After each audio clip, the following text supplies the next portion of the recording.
Hello, beautiful people. My name is James, and I'm the proud owner of 365 Fitness in Bishop's Waltham.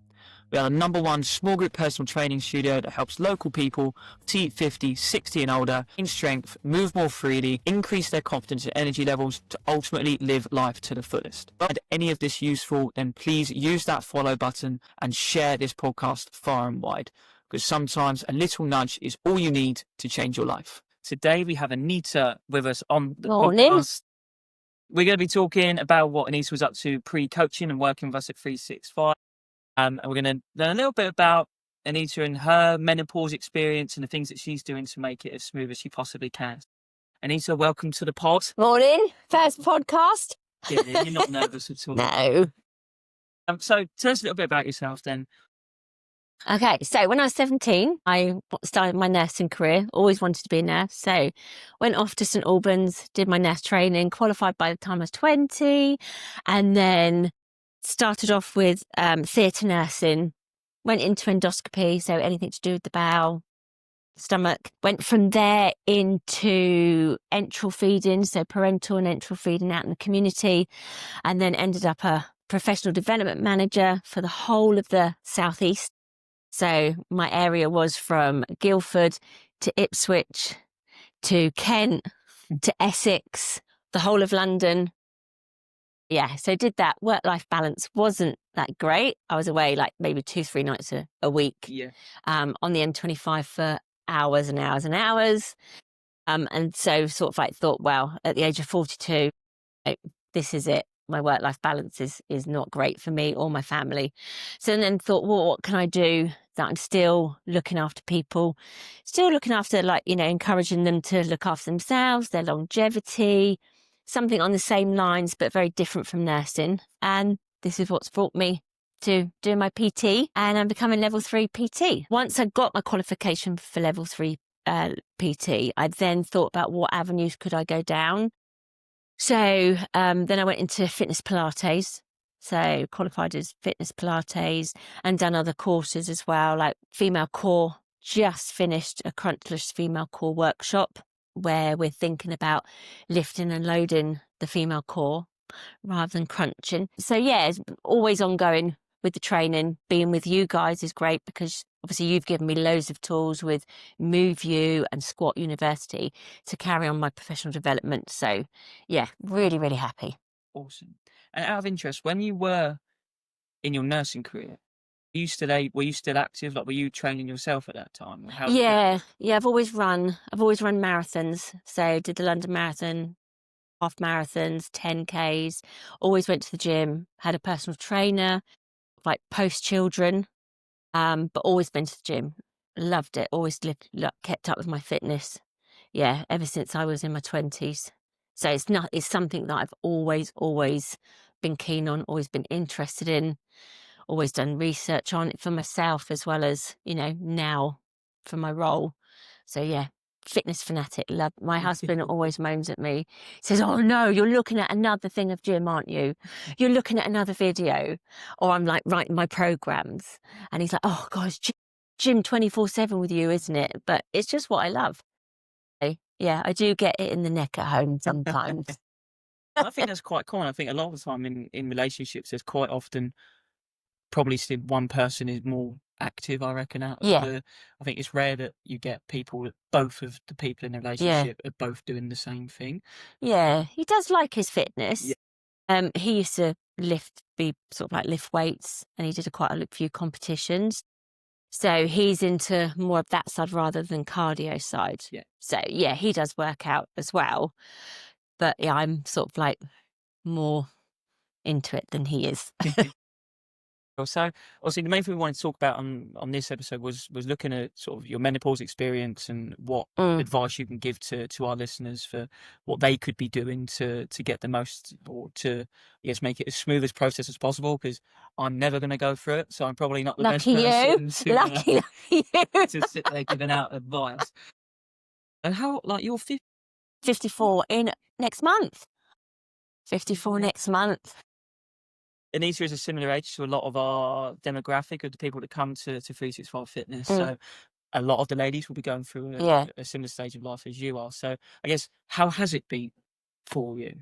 I noticed that I sort of like did a lot of research into the menopause and did a few courses sort of like online with the fitness Pilates. You learn a lot about the menopause. And it was realizing that my CV, because I was like running marathons and always into running and anything that was going to get my heart rate up, and realized actually for the menopause, that wasn't like the route to go down. It's more the strength training that's going to benefit you.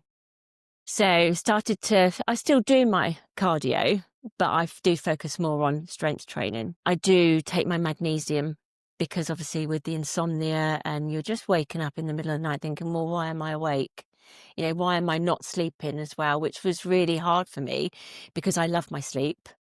And if I don't get a full night's sleep, I can become very sort of like grumpy, to put it. Yeah.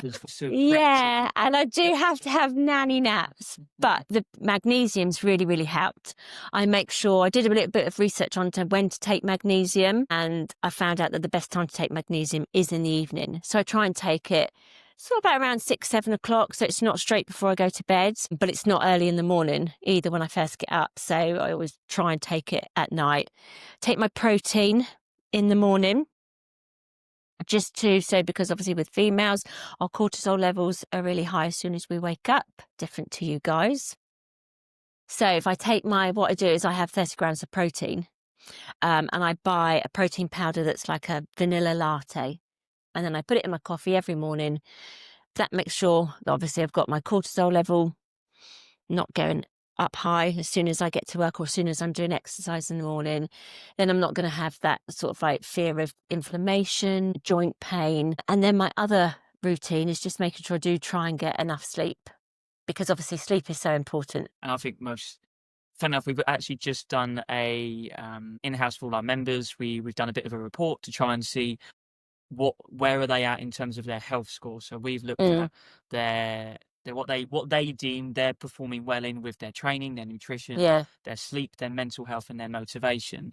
And the most common answer we've had with sleep is that everyone has rubbish sleep. Yeah. I don't think I've seen a score higher than like a 6 out of 10 for people's sleep, and that's both male and female. So I guess, do you have a bedtime routine? Is there anything that you're doing to try and give yourself, aside from the magnesium and the nana nap? Is there anything else that you're doing to try and make that sleep, I guess, give yourself as best chance as you can? Yeah. So what I do is I always make sure that I'm in bed by a certain time. And it's a joke in our house because it gets to 10 o'clock and it's like, right, mum's off to bed, or, you know, you off to bed, it's 10 o'clock. So I try not to sort of like stay over that 10 o'clock. I make sure I get at least 6.5, 7 hours sleep a night. It's awful because I could be watching like a great television program, but I will not like my husband, who will say, oh no, I watched it to the end. I'll actually be really strict with myself and say, no, I need to sleep. I'm going to go to bed at 10, whatever's on. And then I tend to sort of like not look at my phone, not look at anything digital. I do actually use a lot of sort of like wave sounds, like little rivers, going through the rivers, the brooks. And I've got an app and you can set a timer, or I'll listen to like a meditation as well. So, and by the time probably I've got halfway through the meditation, I never remember what the end is because I've drifted off. So I try and really wind myself down. Try not to think about obviously what's happening the next day with children, or what's happening with my parents the next day, or, you know, things like that, and try and just put it all aside. And like with obviously doing the fitness Pilates, I do a meditation for the last 5 minutes, and that's really helped with trying to think of, right, empty the mind. Try not to think. I mean, it's going to come in there, you know, it's going to pop in, but try and empty the mind. Try and think, you know, just take some time just before bed, just to relax. Think about relaxing the whole body, starting from the head, working your way down, mapping all the way down, and then feeling myself sort of like really sinking into that bed. And it does help. Then having to get up at 5 a.m. to come to work is always going to be useful. Well, yeah, my alarm at 4:35 isn't my best friend. So it's interesting you say that. I think like a lot of ladies at your age, that the cardio was always sort of seen. It was always so important. Like if you want to look a certain way, yeah. Get small if you want. You have to do cardio, but that's not the case at all. Strength. I guess why is the strength training now? It's becoming more and more common knowledge that Yeah. we know that we should be doing it, but I guess, yeah, why is it so important? I think so I've seen it from my own parents. Like, my own parents were very physical. And obviously through nursing, you can, see a 70-year-old, you'll see a lady or a gentleman the same age, but they will be completely different in their abilities. And my mum and dad have always been like fit. They marched us up Snowdon when I was about 10. I didn't get the choice of the train. I had to walk up Snowdon and walk down at 10 years old. And they've always kept active, always walked a lot. And they're now 86, 87, and they're still independent, living on their own, still able to get in the bath, still able to get themselves up from the toilet. And I can see the benefits of obviously the strength training of, keeping those joints active, keeping the muscles active. Like, movement is medicine. If you don't use it, you lose it. And that is so true. I saw it in my grandparents. My granddad gave up moving, and just sat in a chair, and then couldn't walk because he'd lost all the muscle in his legs. And his legs were, couldn't walk. Although he had all of his, functions, he was sat in a bed in a nursing home and said, this is so cruel. I've got everything up here, but none of my body works. But like you say, it was because he didn't move a lot. Yeah. And just sat still. It is interesting that the one of the gents that comes here, I want to say he's just turned 80 or he's turning 80 this year. Oh, wow. If he listens to it, I'll be like, but he quite often will say to me, it's like, in my brain, I'm 21. Yeah. He said, but I look down and think, what on earth's happened? Fortunately, he is active and he is trying to do more strength training. But I think it's really important that, I think, like I say, our age is just a number, but we're always, I think, mentally think we're going to be younger than we actually are. And if we don't let our body keep up with that, all of a sudden it is just going to be quite demoralising and frustrating. And I think that's where a lot of older people probably do give up a little bit. They're like, well, hang on a minute, my body's not doing what my brain knows it should be able to. So doing it from an earlier age, and I guess saying from an early age, but I guess there isn't an age that you shouldn't start. No. We've had some people come in that are in their 50s and they've never set foot in a gym before in their lives. And and that's the perfect time for yeah. them to. Like I said, there is no age where you think, right, okay, I shouldn't be going to the gym now because I'm such and such an age. You can go at any time. Yeah. Any time you want to start, it's okay. And that's what's so good about here is that, you've got quite a sort of like a diversity in sort of like the ages. And people have said to me that they really love coming here because they don't feel intimidated. You can walk in your 50s, in your 60s, and and feel absolutely great for working out. And that's a really positive thing. Almost just to follow on then, we were discussing off camera that for you, your dynamic in your life is slowly starting to change now, and that you've got your own kids to look after, but you're also having to somewhat look after your parents now as well. And it might be taking them to appointments or going over there and just like, you're always on the other end of the phones. And it's a bit of a role reversal, isn't it, from what we've always done? Definitely. I guess what's the impacts of that had on you? What are you, I guess, doing to try and be the best for yourself so that you can be your best for your kids and also your parents now? Yeah, I mean, I've noticed it in the last year, really. I mean, I'm lucky because, as I said, my mum and dad have always kept active, always walked, always, never sat still. So they've probably reached a really sort of like later stage in life where they've needed my help. It could have been much earlier, but they are really now needing my help. I think my mum's starting to get a little bit of dementia. My dad is starting to, shoulders, knees, but he's 87, so they are starting to play him up a bit. And it is this total role reverse. Like, it's now I'm like phoning them every day. Like, what do you need? Do you need any shopping this week? Lucky enough, I've got sisters, so we do take it in turns. Like, I'll take them shopping. My sister takes them maybe to a hospital appointment. I'll take them if she can't go. But then it's also, I've got my 13-year-old who's sort of like wanting to be about 20, but he's only 13. And he's like, oh, Mum, can you drop me off to the station to get the train into Portsmouth? So it does become a real juggling act. But I think you've got to sort of I try not get overwhelmed by how many people I'm looking after now. and still focus on, well, actually, you need to keep yourself strong. You need to keep yourself fit. You need to keep yourself healthy. You need to, like, you know, watch what you're eating so that you can be there for all of them.